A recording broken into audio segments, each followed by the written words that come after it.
I'm Femi OK and you're in the stream. Today, Israelis' ultra-Orthodox minority are exempt from mandatory army service and they live off state benefits for the most part, but some Israelis think it's time for them to do a lot more. In Israel, almost every Jewish citizen is expected to serve in the military once they turn 18, with the exception of the Haredim, the ultra-Orthodox. In Hebrew, Haredim means those who tremble before God. They're the fastest growing group in Israel. 1 in 10 Israeli Jews are Haredi, and by 2050, they are projected to make up a quarter of the population. Because they dedicate their life to religious study, most Haredi men do not work.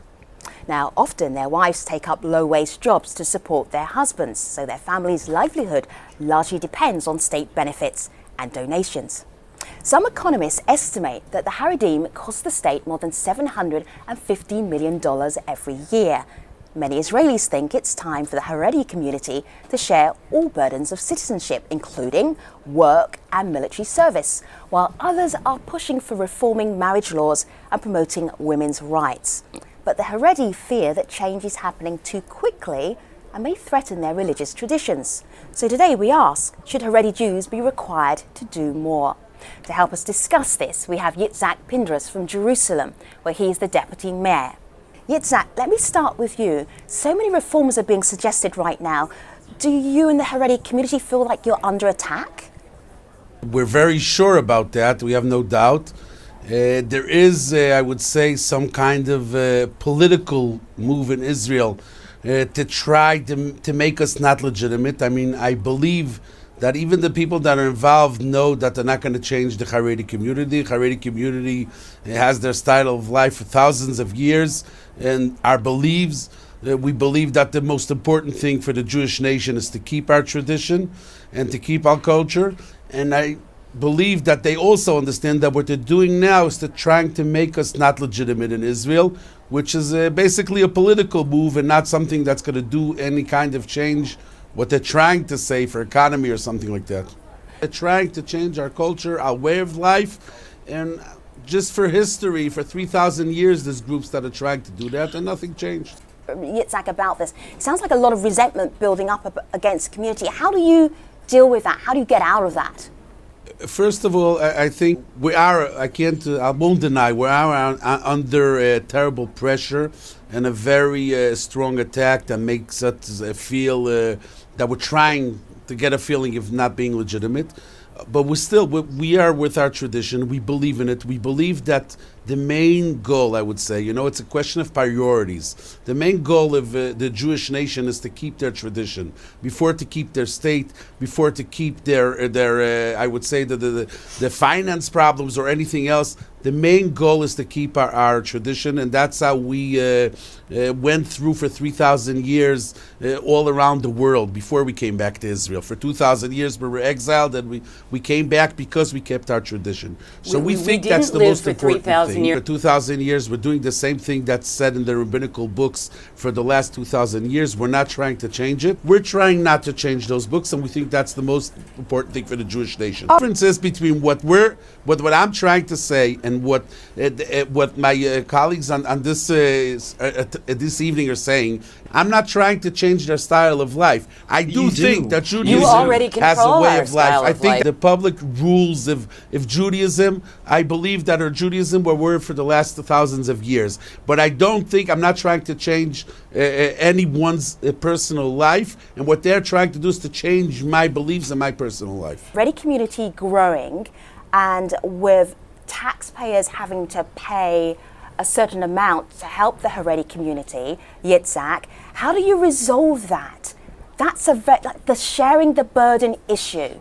How do you resolve that? Let's just be very practical here. I'll be very practical. The truth of the matter is there is a big part of the Haredi community that are working, a very large part of the Haredi community even serving in the army. The more Haredim there'll be, the more people could go to the army or serve or work anything else. When we are 4 or 5% of the population, and we think that 50% have to be studying the Bible, so the problem is different, and we have to face it different.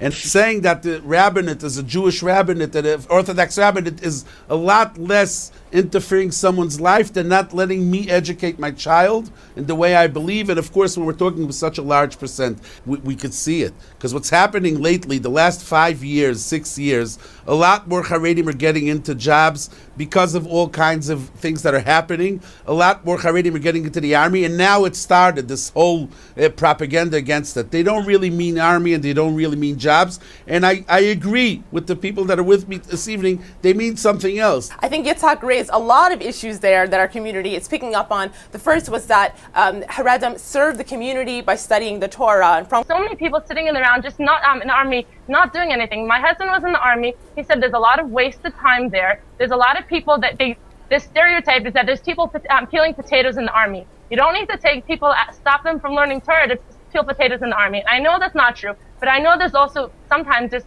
5 secretaries for one person. That's a waste of manpower. It sounds to me like we're agreeing on the fact that the Haredim need to be joined into the workforce of Israel. It sounds to me like you mentioned that as a good thing. The fact that a lot more Haredim are now like there's no doubt about it. I don't think anyone in the Haredi community. I don't think anyone in the Haredi community thinks different. Haredi person that tries to get a job has a problem in Israel. You know, in Israel, first of all, if you're an Israeli, you get a job. The next after, and there's a Russian. After that, there's an Arab, Ethiopian, and a Haredi. And ask that in every company, right? Those are the rules if you want to get into a job.